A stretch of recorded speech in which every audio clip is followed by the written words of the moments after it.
But the first thing I just want to say is that when they gave me the title Building Movement, I immediately said, that's fine, but I'm not going to do that because you can't build a movement. I don't think you can build a movement. I think that they can't be artificially constructed. I don't think. Just like a river can't be. They form up, right? They emerge. They become evident to us as we look out. And when lots of things come together, and then you generate enough coordinated motion between you that people notice. The second thing that I want to talk about is how you did it here in front of me. You aggregate shared interests. The temptation is to too narrowly define what we're concerned about. So I always am very suspicious when I hear someone say, it's time to be strategic. I'm sure you all use that language all the time, and I'm the lonely voice who hates that. Because what it means to me is that somebody is saying to me that my agenda is taking them away from theirs.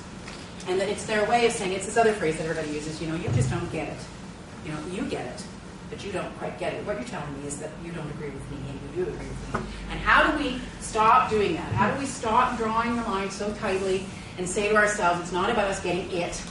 It's not about us conforming with somebody else's. It's how do we actually cobble together, as these groups try to do, to find where the connection is that still allows Oprah to be Oprah.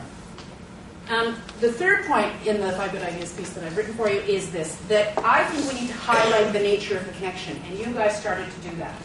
So once in cities are completely dependent on what the vehicles are for connections, or what I call in the Movement program, we're calling it connective tissue. That's what we're doing. We're being as simple as that. We're saying that a city is an organism, and it is dependent, it self-organizes, and it is dependent on its capacity to relate to itself. Another area where we've managed to lose these connections is around job requirements. Too many jobs have requirements that aren't bona fide requirements. They are artificial, archaic impediments that somebody set 35 years ago, and we have some elaborate reason why we still have it, or we haven't even thought about it. So these are all the kinds of things where you want to reconnect. Common sense. How do we reconnect into common sense and make those things return and be part of the connection? The fourth point is letting differentiation happen. Now, I think this is the toughest part. And we didn't do it here because we don't have that long a time to make a stew. But differentiation has to be allowed to happen. So in cultivating a constituency, we have got to find ways to let differences coexist. We know that it's a completely natural positive force. How many species of potatoes? It's 1,000 varieties. 1,000 varieties. In Peru. Oh, so glad you came, Joy.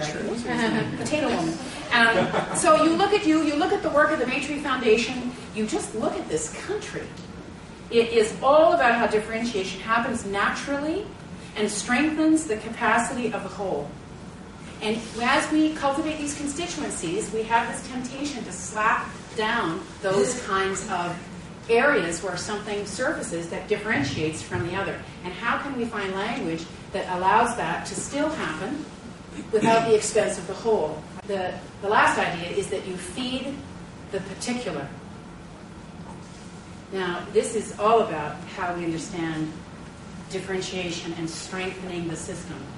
It's all about how, I suspect somebody more learned than I can do a pretty good analysis of how Canada is really about feeding the particular, because we've entrenched a Charter of Rights that salutes these kinds of variations. So feeding the particular, or another way of putting it is we resource the decentral. We resource decentrally. Now this is a very challenging thing for people that like command control systems where they think that you just get somebody good in charge and that's the answer.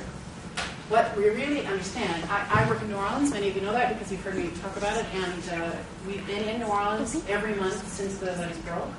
We continue to have community organizations that we're resourcing around self-organization, and everybody that I speak to in Canada, when they say, New Orleans, poor New Orleans. New Orleans just needs somebody to come in there and clean that place up. That is not what New Orleans needs. We don't have those kinds of solutions. Even America, who thinks they do that, they can't. They were unable to. The federal government was unable to respond. The central federal agencies were unable to respond. Thank goodness.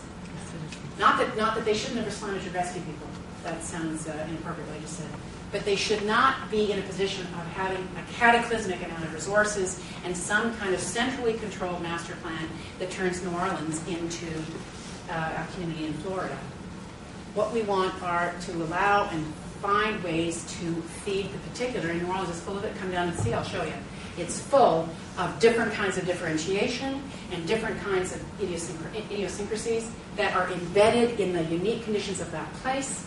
And the challenge is, how do you foster in New Orleans the capacity to be connected